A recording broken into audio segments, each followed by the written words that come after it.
Welcome to the SIWIKE podcast, the only podcast that shares the stuff you didn't know you needed to know about jobs, careers, and life. The SIWIKE podcast, the stuff I wish I knew earlier. Hi, everyone, and welcome to the SIWIKE Stuff I Wish I Knew Earlier podcast. We're here again with our guest host, Sergey, and we thought we'd have a bit of a conversation on recruiting, on specifically the resume. So we wanted to ask or talk about how can we make the hiring process better? And specifically on the resume side, Sergey, you have a lot of experience on the recruiting front. And unfortunately, the resume side is kind of maybe the best out of the worst solutions in that it doesn't do a very good job in filtering candidates. There's all sorts of bias and it relies on people being actually good at articulating themselves. There's a little bit of broken telephone is that I thought I wrote this, but then they interpret it as something that, and like you have to piece it together. But yeah, so why don't we start off a little bit about kind of your journey? How did you, maybe if you can go back to like the first resume that you reviewed, like how did you even know it was good, that you passed it and all that sort of stuff? I don't know if we can do that. I'll put you on the spot. How do you learn the process to actually get good at it? Because eventually it is a skill, almost like a muscle that you have to build.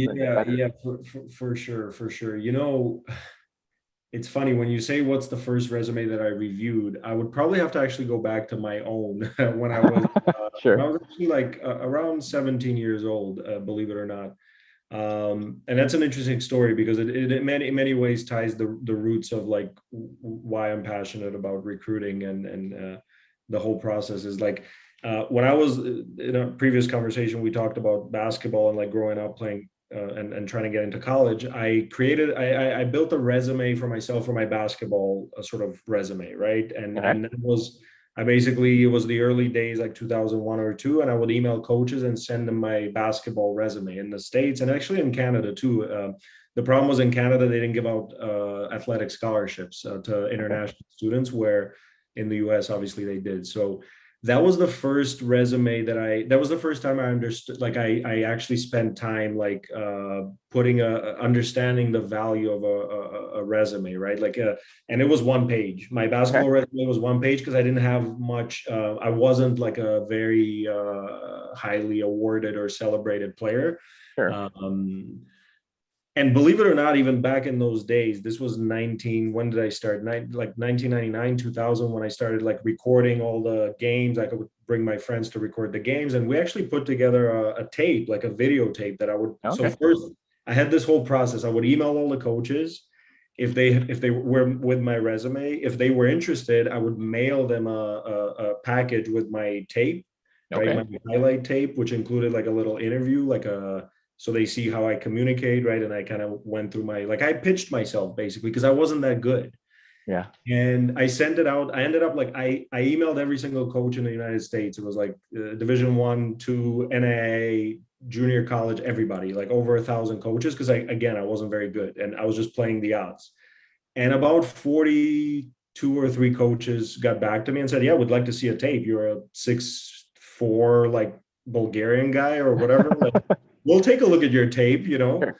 And then in the tape, I did I put a highlight. I put the stuff that I was good at, like rebounding, and I wasn't athletic. I was a smart player. I was a team player. Right. So I basically put a very kind of almost it's crazy when I think about it now, but this is almost like an interactive resume, that unpacks in several stages, right? And builds the excitement, right?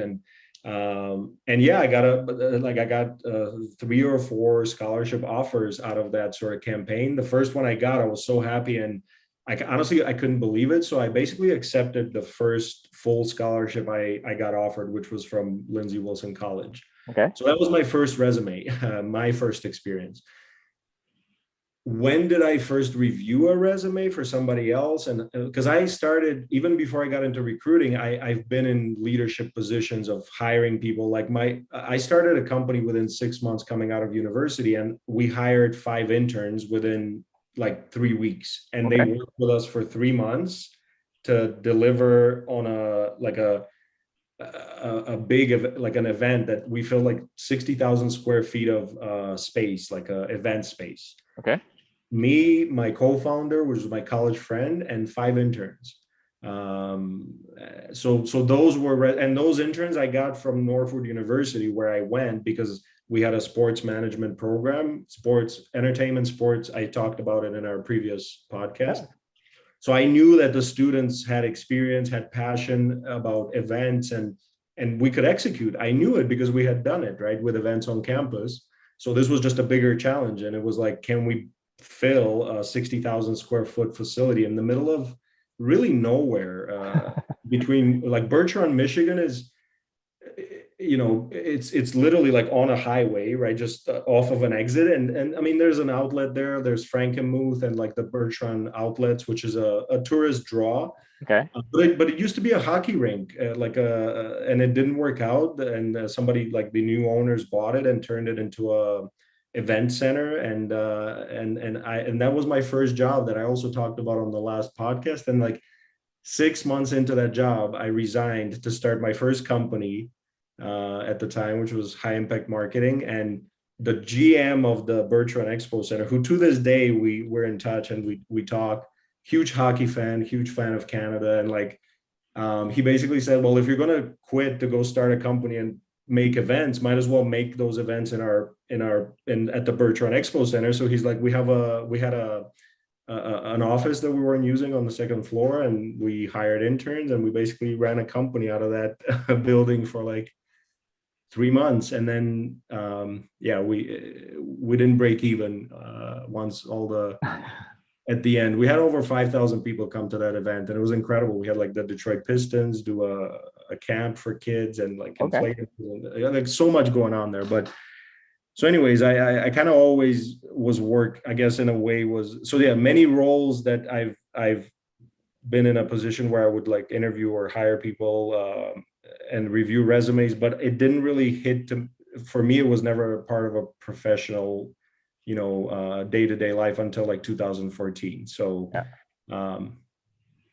So for that screening process, so if we go back to those 5 interns, right, you probably got more than 5 applications. Like in your first iteration, like how did you decide on those 5? Were there kind of key things? And then how has that screening process evolved? Because obviously you started having more data, more inputs to say, okay, yeah, I've done this before. I picked these people. They were good. They were bad. And then next and next and next. And how do you even learn to screen? Because I talk to folks in HR programs, and they more screen based on like things like how to review like biases and stuff like that, and get apart from that, but not the tactical of like, how do you match these keywords? Like everyone says, you got to filter that, and how do you track of that stuff? Yeah, no, that's a great question, and it's definitely more of an art. It's a mix of an art and a science for sure. And you get, just like anything you do, you get better at it as you go, right? Like, which is why it's important to start with an open mind. At least now, that's the best advice I would give. Stuff I wish I knew earlier, right? Like, start with an open mind, right? Like, don't assume anything when you look at a resume, and that's more relevant now than ever with all the diversity and inclusion, things going on. And I think I was always more naturally kind of attuned to that, just because of my own personal experience of like living in different countries, like, and always trying to collaborate with people from different walks of life, and very diverse sort of groups. So what I do, and what I have always done, is sort of try to look at a resume holistically, but you really only have maybe about 15 to 30 seconds really to make a read, and the stuff that you're looking for, it depends on the role, which is probably why, like, the best advice to give anybody is like, actually read the job description. And I know it's tough to customize every application to every job and every company. I get it, because I was there like not too long ago looking for jobs and making those applications. And it's a ton of work. It's frustrating, especially how do you do that, right? I mean, you do it hundreds and thousands of times. You look at the resumes, and then you end up meeting the people. Sure. Right. And you spend time with those people, and over time, it's like muscle memory, right? Like, you start connecting certain things you see on a resume with certain outcomes, right? Oh, people that, and this is bias, right? Like, it is bias for sure. However, good companies that ship good products that customers love usually do that because they hire great people. Sure. So when companies are successful, right, and that's the benefit of being right. So like there's signs, right? Certain schools people went to, right, and that there's bias there as well. So you always have to question all those things, right? And maybe certain boot camp programs. Maybe what I look at a lot, I'll tell you, is like, even though some like when I look at people that have started their career in other countries and then have transitioned into a life and a career in Canada, like those are things that you look for that also tell you like there's probably some intangible qualities about this person, right? Because I know how difficult it is to move to another country and to start from scratch, right? So and again, those are my biases, right? So there's all these biases. Our interview process is designed to eliminate as many of those, because throughout the process, you meet many different people that all look at things from a bit of a different angle. And then at the end, we score and rank everything. And at the end, we kind of have a decision. So yeah, I hope that, I know that's a very kind of high level and kind of loaded answer, but if you want to dive into any of the components of that, because it is really like an art, you know, after a while, like there's so like, and the devil's in the details, like they always say, or like For sure, yeah. So some of the guidance that I give to a lot of the job seeker folks is you mentioned about tailoring the job to the resume to the job description, and I think that yes, it takes work, but it's better than kind of just hoping and praying, right? In the sense that my analogy, I usually compare the resume screening process to the game of bingo, right? Because bingo has like the numbers 1 to 75, and that's the universe of anything and everything that you want to look for, right? But the recruiter specifically wants bingo, like the 25 numbers on the card, right? And if the recruiter says on the job description, I want B5, and then you say 072, okay, well that's not quite a match. We never get a perfect match. Oh, 100%. So it's a matter of as best as you can. So the simple advice that I usually say is take your resume, blank out the bullets, and then grab the job description and say, well, where did you best demonstrate this, and paste it into your resume. And then you need a paraphrase. You never want to plagiarize because you don't want to complete cut and paste. I know recruiters that when they see that, it's like, yeah, they didn't even bother because it's not a tailored. But if you can adapt what they said to the job description, then that usually fits the job description much more, as you mentioned. So I'm not sure what you think of that process, because to me, I found that very effective, because you're telling the resume, telling the recruiter exactly what they want to hear on the recruiter, or at least as much as you can, the best as you can. Here's my approach to this, right? Because, and this is coming from trying to study where really study the black hole in recruiting, right? That's what I spent basically 2-3 years trying to understand and study. And recruiting is a funnel, right? Like at the very top of that funnel right now, there's so much going on that out of 200 applications, I guarantee, like, and this is consistent going back to my first days in recruiting. We would have clients sometimes that we would call as an agency, right? And or like we would send them a candidate that we had identified that was interested in the job, maybe had applied like a year ago but forgot, or 6 months ago but forgot. Sure. And we would present that prospect to the client, and they would say, oh, that person applied to our job like 6 months ago, yet they were never contacted. And that's on the other side of the resume wall, right? Is like, we can only process that many, like sometimes we get 200-300 applications for let's say a full stack engineer position, if not more. Yeah. I literally have timed myself, and I do it with a high degree of efficiency. Like I said, I spend maybe 30 seconds on each resume. There's certain things that sometimes we see that like eliminate a person right away. For example, we don't currently sponsor a Jobber anyways. We don't sponsor work visas, right? So like if somebody needs an authorization, right, an employer's authorization to work in Canada, that's a quick, right? So we miss a lot of stuff. Sure. Right. And sometimes when you dig a little bit deeper under the surface, right, like some of these people that need an authorization maybe to work in Canada, they've actually applied for it. Maybe they're about to get it in a month or so. Maybe they already made plans. Like, so it's complicated because it's a lot falls through the cracks, even through our very best efforts. There are tools out there that make that process that use automation and machine learning and all kinds of things, like Ideal Candidate. There's one.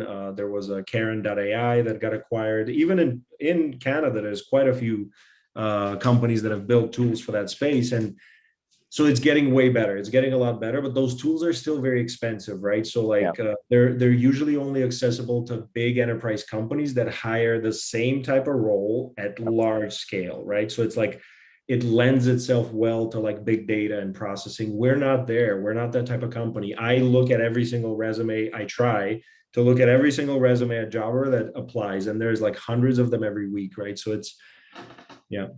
Yeah, so it sounds like the technology is advancing and they're trying to fill in the goals, but it's one of those things where, I mean, right now we don't really know what makes for an amazing candidate, right? So they maybe through AI, machine learning, they'll figure out some sort of algorithm, but like it's really through that kind of muscle memory of like, well, yeah, I've recognized this type of person and I saw this resume, I interviewed them, and I caught up with them for lunch and they're doing fantastic. And then this other person where a resume interview and like, oh my gosh, they quit within a month. And then through that process then you kind of train your own AI, your NI, your natural intelligence, right, to figure that out. But yeah, so it sounds like that the technology is trying to catch up. What about things like video interviews, right? Video resumes, because you mentioned that you sent like this kind of video reel, that sort of thing. What has been your experience with that? Have you ever contemplated and thought about that? Because I have my own story on my side. Absolutely. I mean, there's Interview. It's hard to say. How does it? What's the Interview? I think that's the way you say the company name.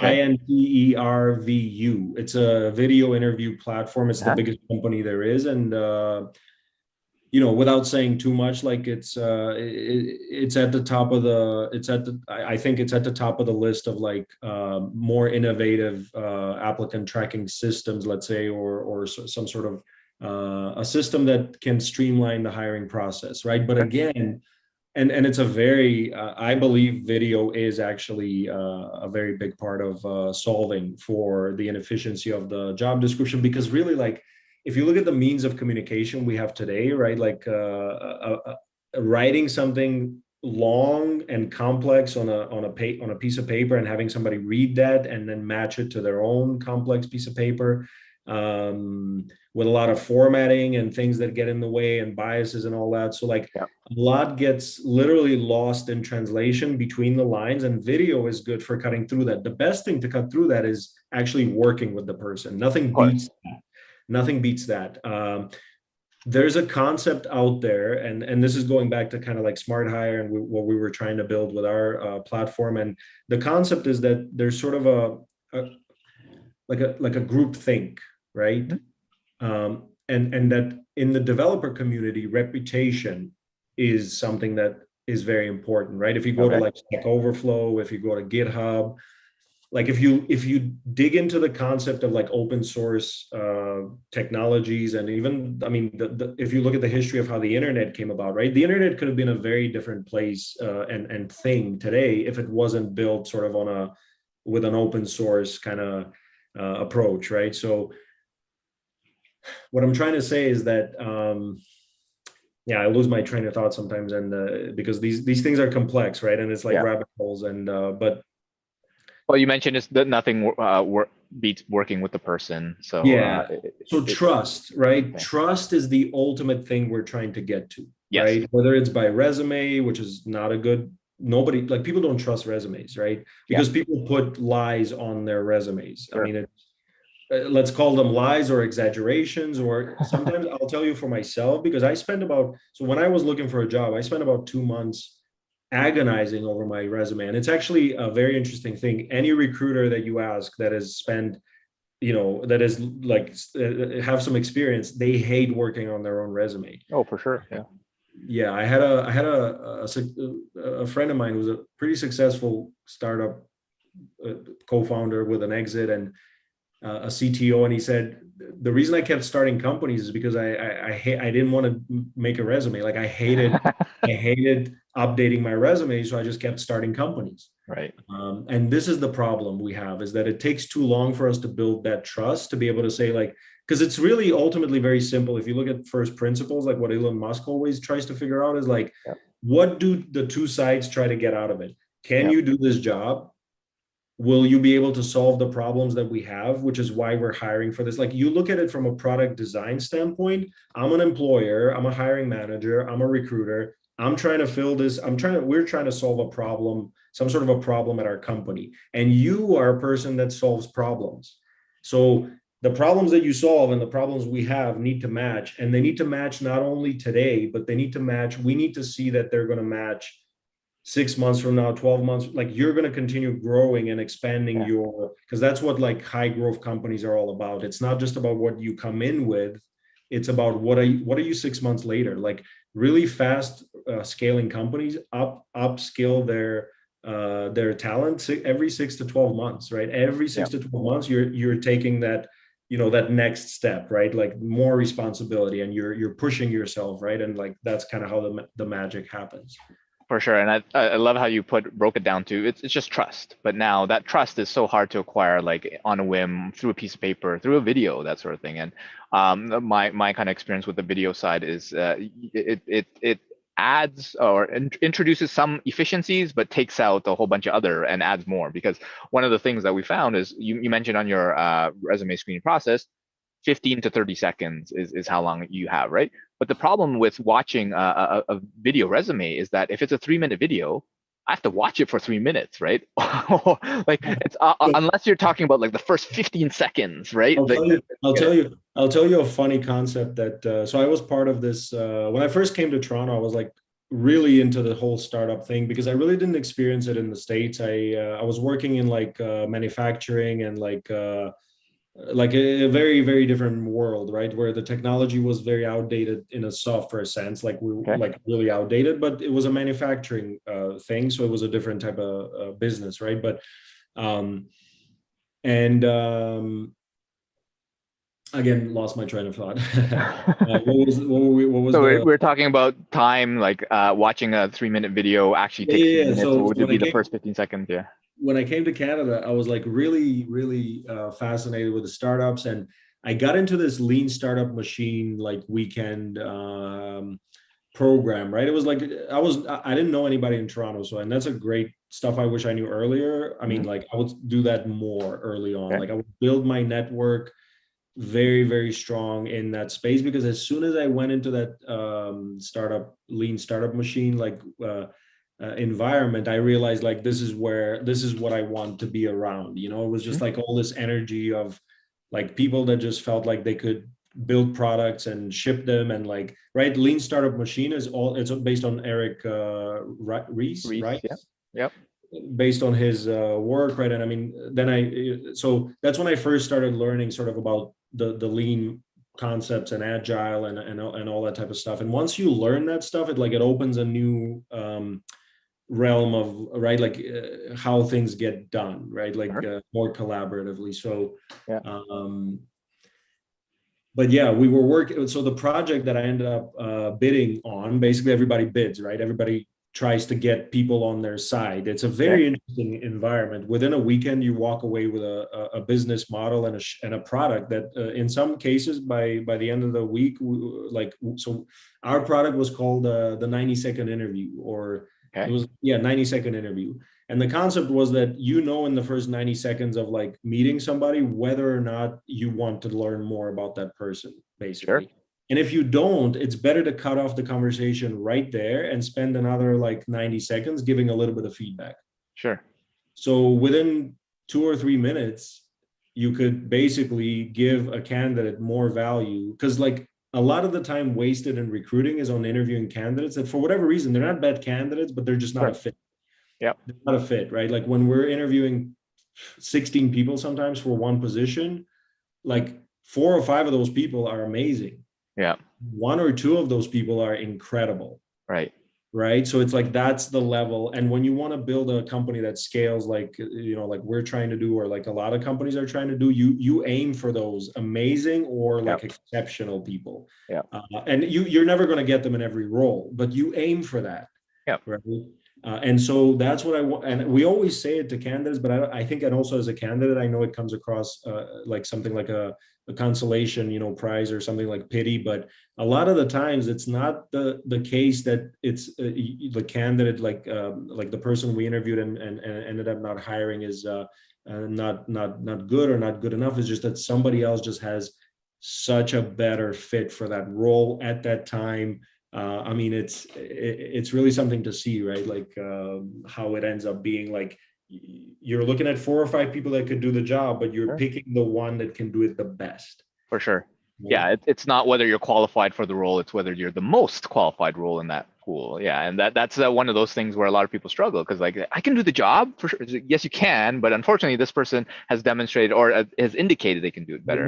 Maybe they've already done it for 3 or 4 years, and they've seen around the corners that you just can't see without that experience. And they can come in and help us get there faster. And you would be a better person to come along on that ride and absorb some of that, and while also like adding your own whatever, right? But that's not with us, not right now. That's somebody else, right? That's basically. So what I would say to people is like, it's the law of probabilities, and I mean, and that's why like there's are you familiar with like the second choice, like the ranked choice systems? Like they had the mayor race in New York. I follow Andrew Yang's candidacy wherever he goes. I'm a honorary member of the Yang gang. I can't be. I love his take on some of the big. He ran for the presidential, for the Democratic in the Democratic primary last time around, and he now ran and just conceded the mayor race in New York. But he's he's somebody that, like, sorry again, like I think my brain at this point is just like overheating, and it's like, because you got me talking about like topics that I'm very interested in, but at the same time I've been talking all day, so it's like it just like I get into these rabbit holes. No worries. So yeah, I mean, I wanted to mention, so one of the reasons why we were exploring in my past role, like video interviews as well, and it's an interesting point where you kind of look at more holistically, where individually on the resumes you might spend 90 seconds on, but you save a whole bunch of time, because for a role you might be interviewing 5-10 candidates, like each one for an hour. So if you extend that to kind of those 90 seconds time to 200 people, it might be roughly the same. Yeah, it's basically the kind of the same thing. But I think one of the challenges that we stop is the unfortunate part of bias, right? Because it's one of those things where you value the talkers, the ones that can kind of outwardly present themselves. And communication is important, but in some circumstances, you want the person who can take away and think, right, and about the answer and all that sort of stuff, right? So sometimes when you give a question right on the spot, someone might not be able to articulate it, but the kind of more reserved, the shyer, where they will have a brilliant answer if you gave them 5 minutes, 30 minutes to do it, and they were probably the most well suited for the candidate, versus someone who can like talk the talk and not necessarily have the same. Well, so, it's a great point. Yeah. You're not making that decision to pass a person only based on their video. Sure. The resume has a lot of merit, has a lot of value, right? Combined the two, right? If I can take a 30-second glance at your resume and a 30 or 90-second glance at your video, how you present yourself, how you talk about the topic, like, and just answer maybe 1 or 2 questions that are very, very pointed and direct. Yep. Right? Because that's what it comes down to, really. To move fast, you have to be able to solve problems fast. And I would agree with that, where at the video interviews as kind of a primary or first kind of interview screening portion, I think is great. For me, I was trying to get rid of the resume altogether, right? That's what I was trying to do. And unfortunately, the video doesn't really allow for that. We tried, we tried, right? So our concept that we were building, it was called Wage, right? And it was a decentralized talent marketplace, right? Where basically there was no resumes and there was no interviews. There was basically skills and peers that would verify those skills through a series of conversations. So like we would pair up like a junior software, like a junior JavaScript engineer with a senior engineer, or an intermediate with a senior, or a manager with a team lead. And we would just have them chat for a few minutes and verify a few key skills that we felt like were important for whatever the client was in Right. that case looking for, which most companies look for the same things, like really. And recruiters aren't very well equipped because of we don't have the technical background. Like I Sure. in my case, I have some, so that helps me a lot. But most recruiters have none. Like they literally come into recruiting or tech recruiting a lot of times with a passion, which is important. But we're not very good at understanding whether this person can actually do the job, especially Sure. until you've built up that muscle memory of, like Yep. you said, like participating in hiring like a few hundred people and then seeing how that plays out, like For seeing sure. who stays, catching up with them a few years later and like, hey, why did you leave that job, right? And Yeah. like you start learning really what drives and motivates people. And now like you just get to the point faster and you Yep. cut through it, because nobody wants to spend their time working in a job that they're not a good fit for, and that they don't have a clear sort of, at least a clear enough understanding of like how they're going to progress and advance into whatever it is that they want to accomplish and achieve. And we're more and more moving towards a world where it's the candidate is becoming like a consumer, right? Like they're just consuming another service, Mhm. which in this case is this job the right job for me? And For the sure. companies that are going to produce and deliver the best product of helping talented individuals figure that out are going to win. For sure. And yeah, the competition is only going to get tougher for this stuff. Yeah, and I think your that startup or whatever platform you're building about that kind of decentralized talent market, I think goes back to that whole concept of trust, right? Because someone trusted the other person and has a belief in them, whether it's founded or not, that they can do the job, right?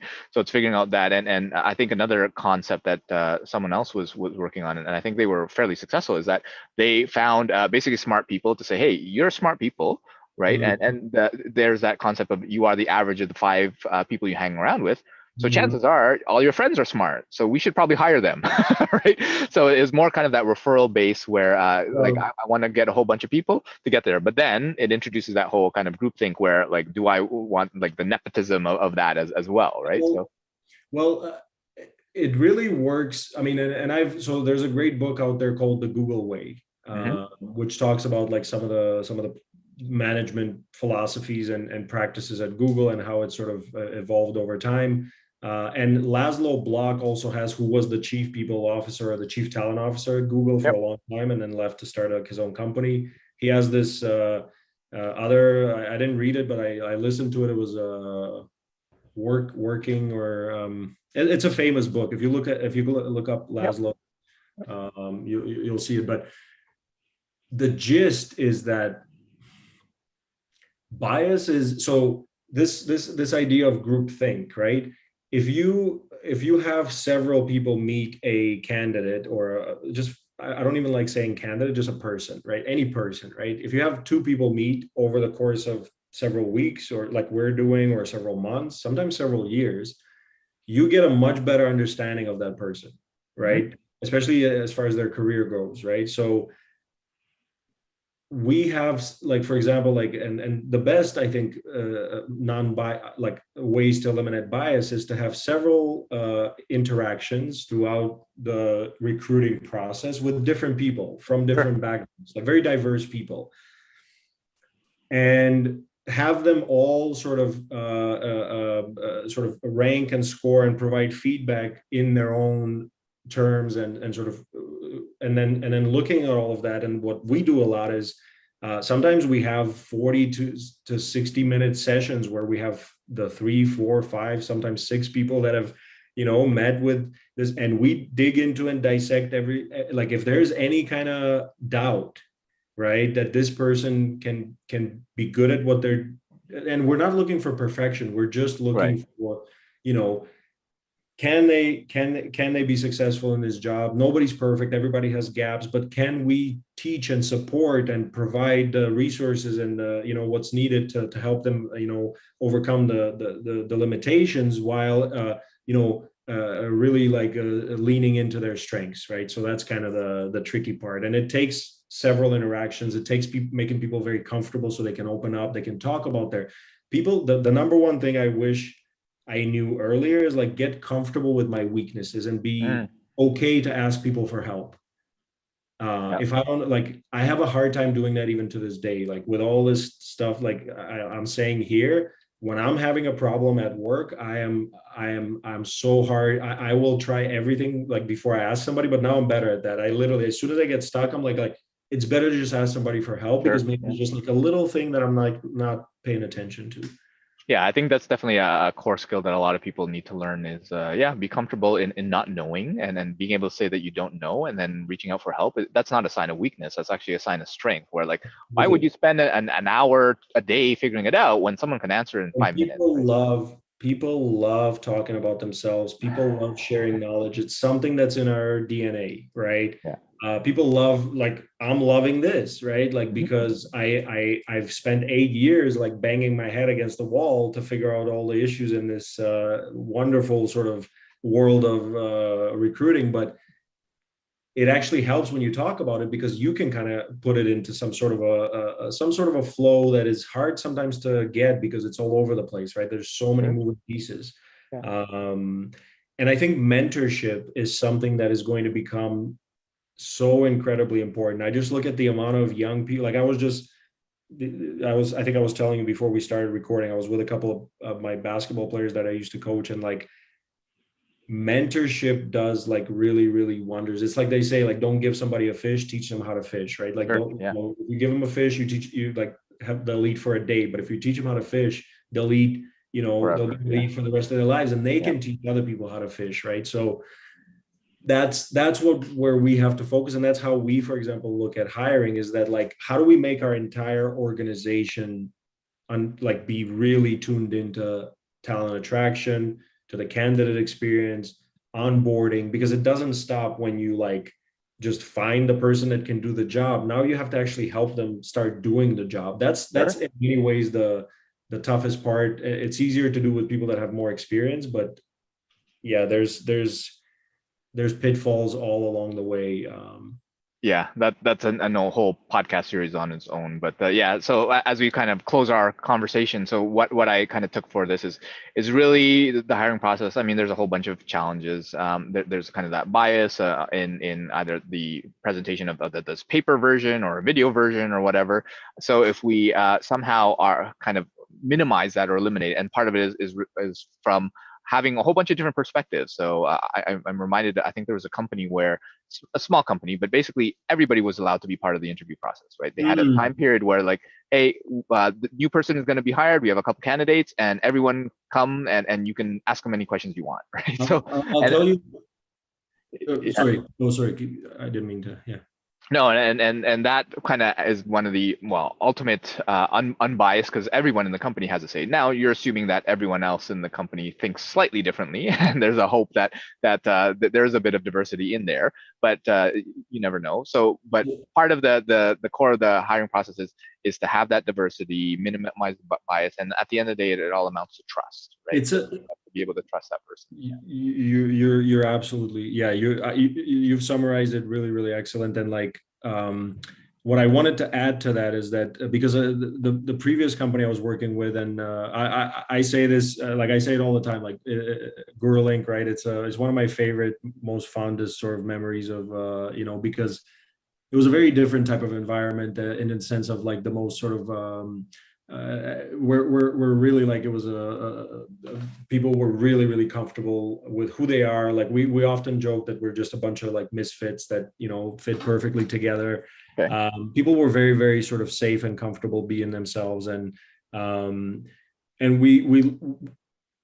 it's interesting because anybody that's ever interviewed at GuruLink, and it's kind of like a legendary, because you end up meeting, sometimes you can meet 10 to 15 people in the span of like a day, or sometimes one or two interviews. And it's a very organic, it's like I compare it to like almost like a tribe, right? We have a tribe here, and everything kind of like it's like everything's fine-tuned. So like, so any new person coming in this tribe, because we literally, like in our Toronto office, we had was like an old 3-story building, kind of almost like reminded me of when I was in university, right? And it's like all 15, 20 people, right? And we're basically living together a little bit, right? Like we have a kitchen, we're cooking Okay. together, and that's where you really build those connections, right? And those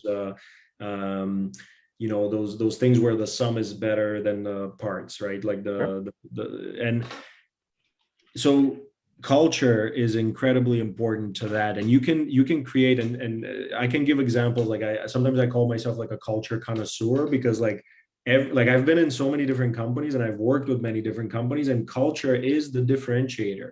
And if it was never more clear than it is now.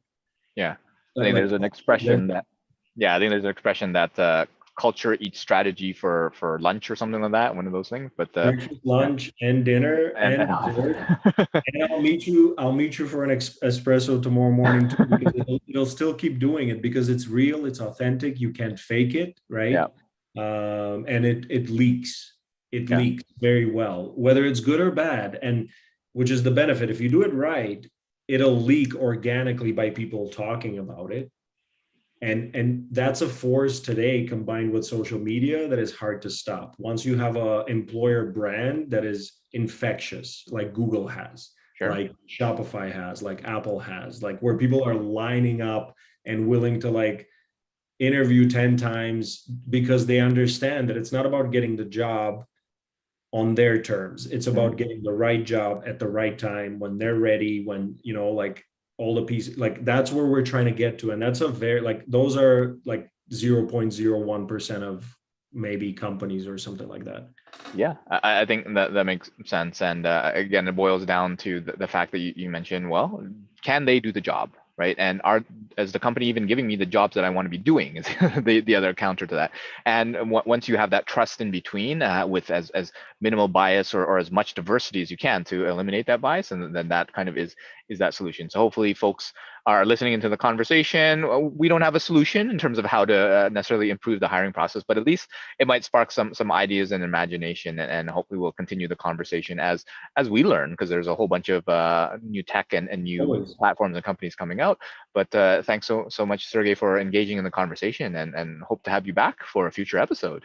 Always a pleasure. And I'm actually, so I'm doing also, I just discovered Twitter Spaces. So I played around with it yesterday. It's pretty incredible. And it was such a good experience that basically I'm going to do like every Wednesday, 5:30 p.m. Eastern. I hope it's okay to, I'm just starting to learn really about how to connect all these platforms. And it's because I think these are important topics. And I had maybe like 15 or 20 people join me on my first like AMA on Twitter Spaces. And it was people from all over the world, Netherlands, Sweden, the US, all over. And they were all interested in tech and innovation, a lot of them in crypto and blockchain, because on Twitter, I'm more into that stuff, because it's stuff that I think the blockchain is a fascinating space. And we can honestly talk one episode about that, because it's one of the technologies that gets overlooked, right? Mm-hmm. When you look at everything that's going on, all the innovation, in terms of taking now more less so than when we were doing it in 2018. But it's an interesting topic. Sounds good. So hopefully we'll have you back, and then we can talk about blockchain or many other topics as well. So thanks, Sergey. I'll let you go. Yeah. And I'll get back to my my work. So take care. Take care. Thanks for joining us on the SIWIKE, Stuff I Wish I Knew Earlier, the podcast. If you like the podcast, please subscribe on iTunes, Stitcher, or wherever you found this podcast. And if you can give us a review, that would be very appreciated. Feel free to contact me on LinkedIn at Lukidanu, Lukidanu, and the same on most social media platforms. And I look forward to hearing from you. Thanks. Bye.